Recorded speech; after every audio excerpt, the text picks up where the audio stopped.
There's nobody to reprint badges. It kind of has to do with the police and everything else. So you have to have a badge. If you brought someone with you and you thought, oh, I'll just sneak them in because I know Jason Glenn on the bench or somebody, that's not going to work tonight. They won't let Glenn Sanford in tonight unless he has a badge. Okay? So please bring your badge tonight. We're going to do a block party, New Orleans style tonight, starting at 6 o'clock. Let me tell you what's going to happen there first of all. Tons of food stations. This is one of those, the next two words I'm going to say we're going to make you very happy. Try not to call chair at once. Open bar.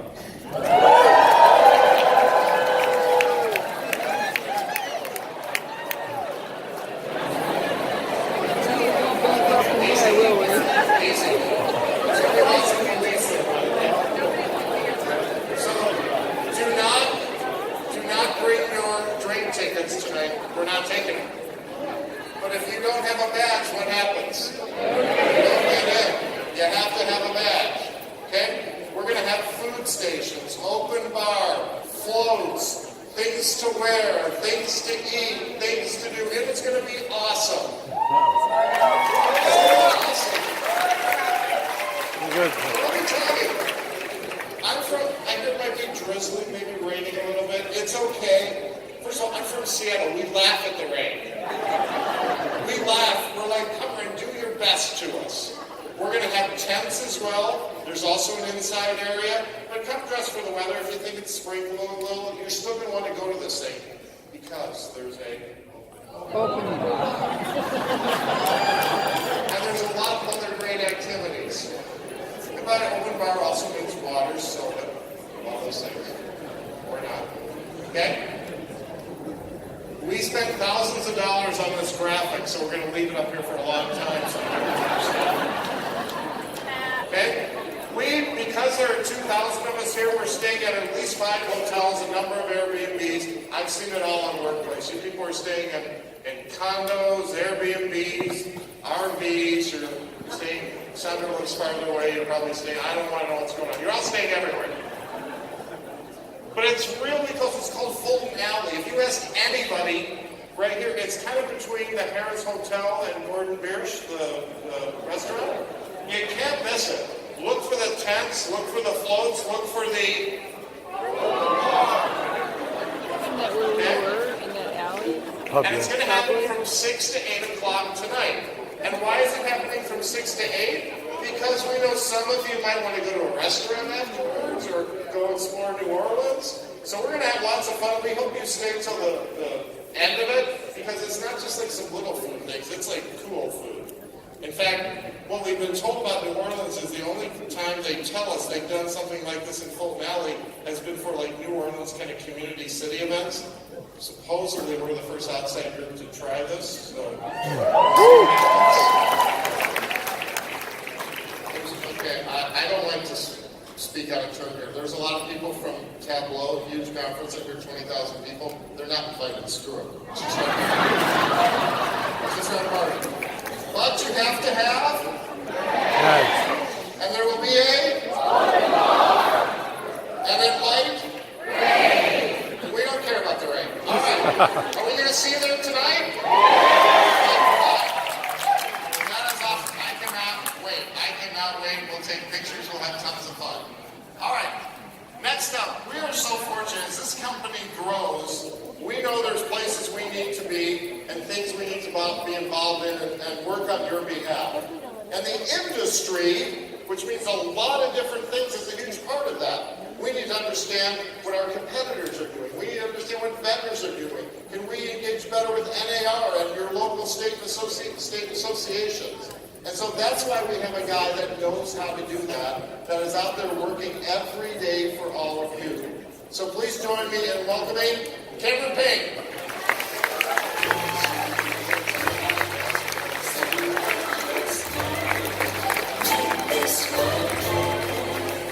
So when I first talked to Mitch about coming out here and doing this session, he's like, hey, what kind of music would you like? And I was like, it's going to be after lunch.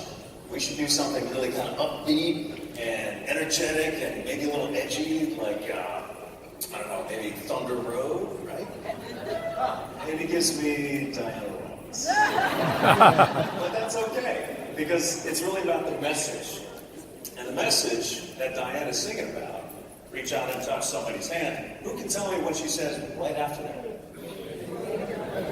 Thank you, and make the world a better place. We can do this.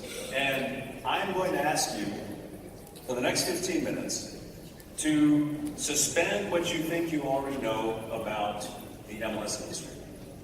And I'm going to ask you to suspend what you think you already know about data. And we're going to talk about some things. I want to give you food for thought. I want to give you things to think about. And I want to hear from you once you've thought about it. This is a dialogue. And while I'm on stage now and obviously talking to 2,000 people is hard to do a dialogue, you can reach me individually. So there's this incredible chance that we have as eXp and that the industry has to use data in a new and different way. So I'm going to start with this question for you. It's really a common, or at least a rhetorical question. And the question is this. So I am sure that you have all heard, in fact, most of you may have even said that real estate is local. That definitely was true. Is it still true today? Okay, here's what I think. I think that most consumers begin their search for real estate where? Online. Online. So if they're beginning it online, real estate to them is really the ones and zeros of data, right? That's how they are consuming real estate online. So if real estate to the consumer is data, data is global. You can, if you choose, buy a piece of property in the United States, sight unseen, using a website, and get that purchase done. That means that that understanding of how real estate is local has changed. It's not for the worse, it's just different. So we say real estate is local, but I want you to think now in terms of data. Data is global, but there is something that's still local. And that something is you. That something is your expertise. I don't want you to feel like you are getting left out in the cold by the changes happening in the marketplace. That is not what eXp is about. Glenn had a vision, and that vision was to get a company that enables agents far and wide, across the nation, to use technology to elevate their business. So, the first slide I've got is data is the new oil.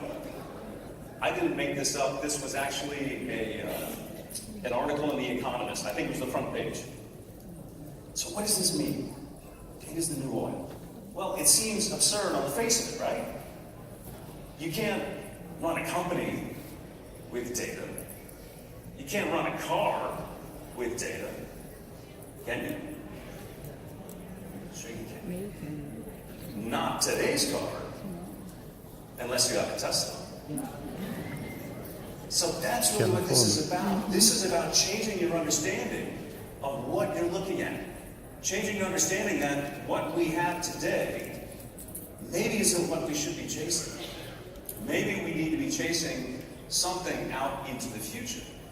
So when we say data is the new oil, what we're really saying is that data drives technology. Data drives real estate. Data drives new car manufacturers. Data drives entire companies like Facebook. You just saw this happen up on stage with Facebook. They're doing incredible things with data. And data itself is valuable. You've heard it from Scott Petronas, you've heard it from Mary Francis, you've heard it from Glenn. Data is the heart of what we are trying to do for you to enable your job. So, at the end of the day, data itself fuels innovation. And innovation, as it happens, is one of the core purposes of, or values rather, of eXp. So how did this happen? How does data fuel innovation? We heard a little bit from Facebook.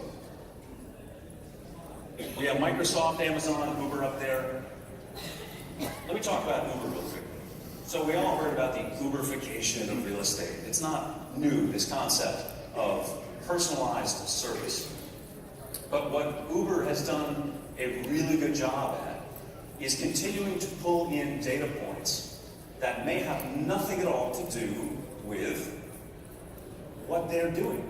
You wouldn't think that getting consumers to talk about what they like to eat or drink matters to a Uber run, but it does, and they're collecting it.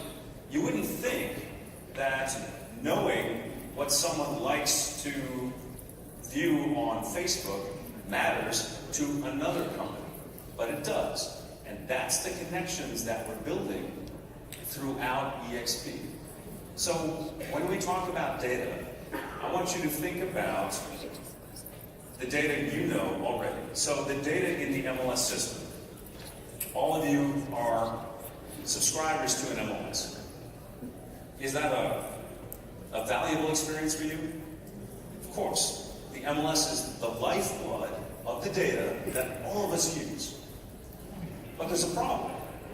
And the problem is that we have 650 some odd MLSs nationwide. 650 MLSs nationwide. No cohesion. So the real problem is not that we have 650 MLSs. The problem is that only 1% of those 650 MLSs have even talked about sharing data with other MLSs. So I ask you this question.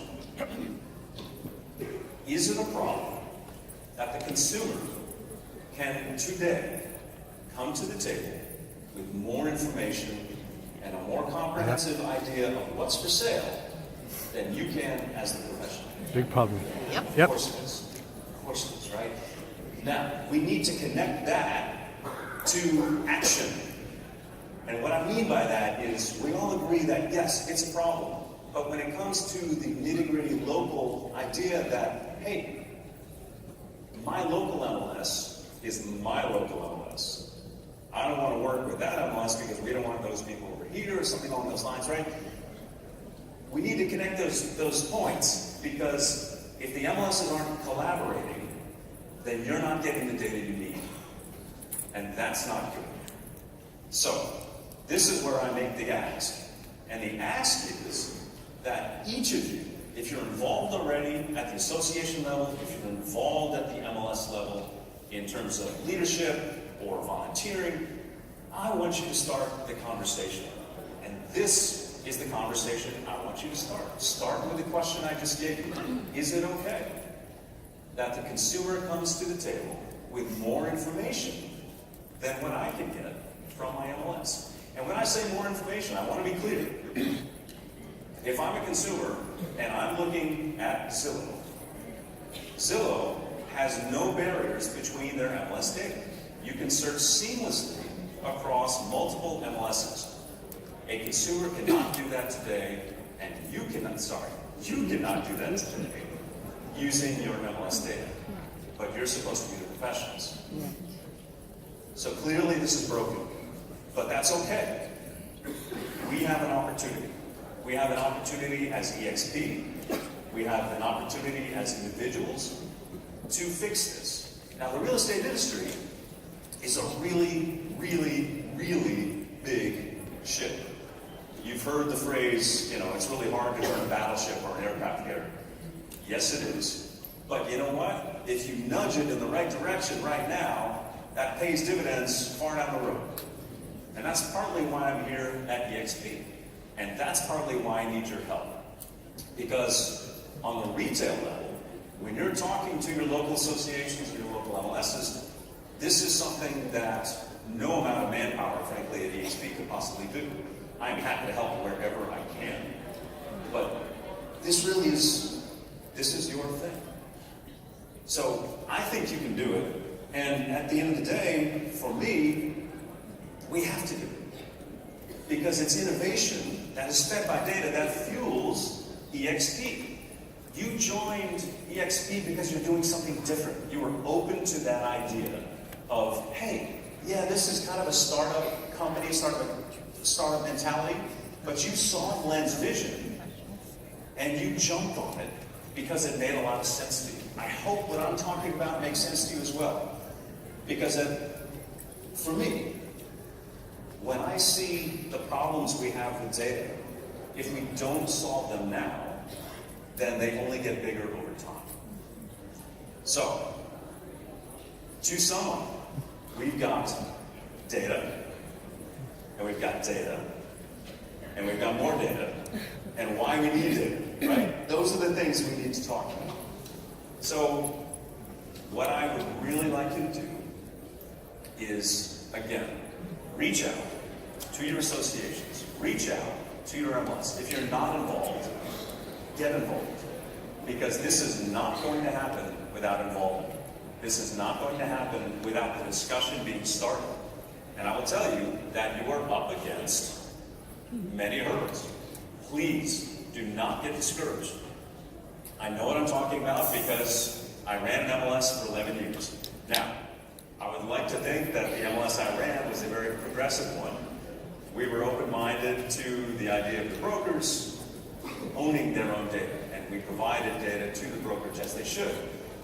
I will tell you that since joining eXp only 5 weeks ago, I have encountered incredible pushback from some MLSs already. Just saying, no, you really don't deserve to have your data. It's a problem. So, we will tackle what it means for MLS to get data out of the MLS. I'm asking you to tackle the idea of working with your neighbors.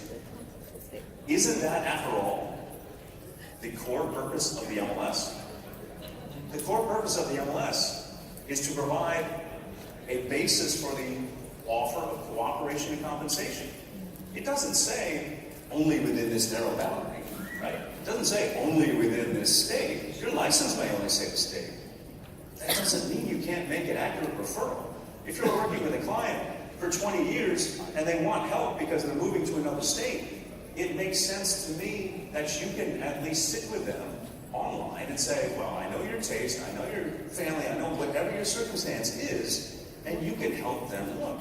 You're not going to sell something in California if you're licensed in Connecticut, but you can refer them after looking online, after having the data, to make an accurate referral to someone else.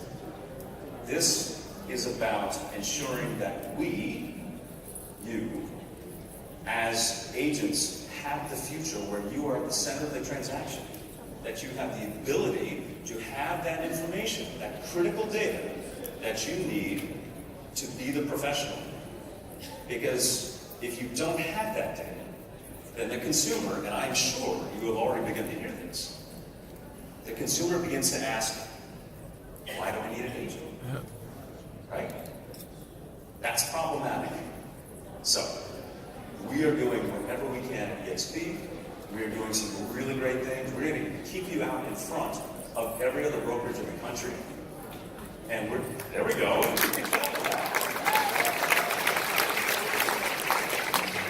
And we're going to work hard to get the rules opened up. So at the NAR level, we now have the ability to speak with them with 14,000 agents at our back. That is not a small thing.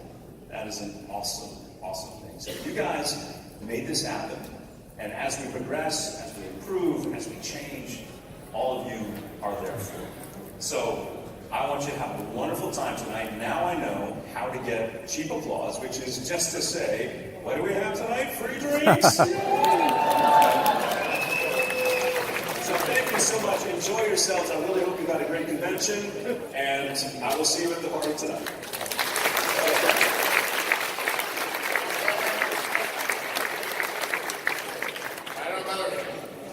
Aren't you glad he's on our side? He's going to intimidate you. Glad he's on our side. I have something kind of important, so don't walk out the door yet. We have a stool. This is kind of Big deal. Is there a stool, Chris? Thanks, man. You're posting Yeah, that? that'll work. Just throw it out here. I'm getting tired. Yeah, this worked good as well. There's perfect. Thanks. Thanks, man. Chris, ask Chris what he really does for eXp Leadership. I can't believe they make me do chairs once a year. Cameron was talking about what we're going to do with MLSs in the industry, and I think it's important we just spend maybe 5-10 minutes talking about how IDX feeds are going to impact that. When you go back to the history of IDX feeds, there's a lot. You go back to about 1978, 80 as the internet was getting started, and IDX feeds were super. What's going on? Okay. IDX feeds, it really starts with the internet. Oh, you gotta be kidding me. Hold on. This was not. What is that? Oh my God. It's Corey, the core value model, ladies and gentlemen. Next, Vicky. I found 8 of 9. This was not in reverse. I don't know. Corey, I know. Okay, tell people who Corey is, Vicky, if they don't know. Well, I get over that he's interrupted the history of the IDX. You know, Corey is here to celebrate our core value for October, which is fun. And you never know where Corey is going to pop up. Clearly, he's joined us here at eXpCon, right? There you go. I love this sound. So you can find Corey all over eXp world, and you just never know where you're going to find him. And every time you find him and you click on him, he sings you that nice little song. That song, that makes me feel good every time I hear it. It does. And he shares with you one of our core values. And you know what's been so funny? What's that? I would say here at eXpCon, that is the question I've gotten asked the most. Really? I can only find 8. Where is the 9th? That's me. Where's the 9th, Corey? Yes, where's the 9th? Is that the 9th, Corey? That is not the 9th, Corey. That's a bonus 10th, Corey. Right here. We are so fortunate. So, if you're heading to our super fantabulous meet and greet, and you're not quite sure how to do an icebreaker, that might be a good one. These are the ones I found. What have you found? But Corey is, he's an important part of the eXp. Corey going to be here too. He is going to be here. Okay, he's deep within our soul, right? He's always with He's us. going to be here just like this for people to take their selfies and make sure to post it on your social media. And I hope he just keeps making that sound over and over too. Yeah, that's what I'm going to be wearing nicely. Yes, absolutely. I'm pretty sure he's excited about the open bar too. So I have to go into it. He does have his name tag. Yeah, he is all set. So, listen, we hope you enjoyed Corey. If you want to take a picture with him, I actually like Corey quite a bit. He's a friend of mine. But I also want to be friends to all of you. So we are going to take a 30-minute break right now. 30 minutes. So be back. We have some more fun